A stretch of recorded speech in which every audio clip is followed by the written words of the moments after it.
میرے رسول پاک علیہ السلام نے فرمایا کہ جب رب نہ مانے تو پھر وہ کمزوروں کے صدقے مان جاتا ہے، پھر وہ ضعیفوں کے صدقے مان جاتا ہے۔ فرمایا اللہ تم سے بارشیں روکنا چاہتا ہے پر تمہارے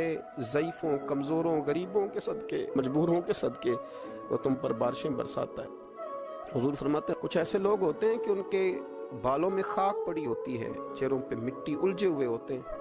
لیکن اگر وہ اللہ پہ قسم کھا لیں تو اللہ ان کی قسم بھی پوری کر دیتا ہے، قسم بھی۔ حضرت عبداللہ ابن مبارک فرماتے ہیں، ابن قدامہ نے لکھا، فرماتے ہیں بارش نہیں ہوتی تھی مکے میں، قحط پڑ گیا تو سب لوگ مسجد الحرام سے باہر کھلی جگہ میں نکلے دعا کرنے کے لیے، سب اپنی اپنی دعائیں کر رہے تھے، تو میں تھوڑا باہر ہوا تو اچانک ایک غلام آیا، کالا سیاہ رنگ، 2 رکعتیں نماز پڑھ کے تو ہاتھ پھیلائے تو کہنے لگا اللہ مجھے پتہ ہے یہ جو کچھ بھی ہوا ہے میری نافرمانیوں کی وجہ سے ہوا ہے۔ تو ناراض ہو گیا نا، تو نے بارش روک لی، ناراض ہو گیا نا، ہمیں سبق سکھانا چاہتا ہے نا، یہ کسی اور کی وجہ سے نہیں، یہ صرف میری نافرمانیوں کی وجہ سے۔ اللہ رحم فرما، تیرے بندے تھوڑی سی بھی سختی برداشت کرنے کی طاقت نہیں رکھتے، کمزور ہیں، ڈر جاتے، غلام ہے، دعائیں مانگ رہا ہے۔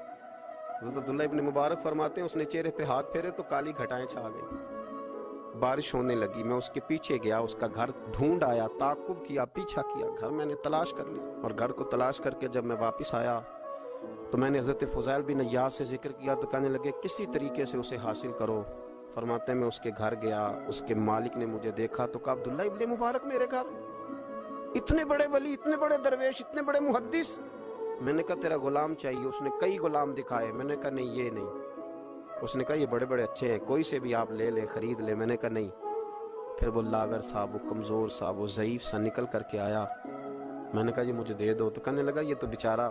بے ضرر سا آدمی ہے، کیا لے کے کریں گے؟ میں نے کہا نہیں مجھے یہی چاہیے۔ میں اس کو ساتھ لے کے چلا،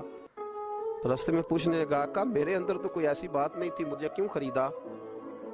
آپ مجھ سے کیا خدمت لیں گے؟ تو عبداللہ ابن مبارک فرمانے لگے میں نے کہا کوئی خدمت بھی نہیں لوں گا، میں تو خود تیری خدمت کروں گا، میں تیرا بیاہ کراؤں گا، تیرے لیے مکان بناؤں گا، میں تیری خدمت کروں گا،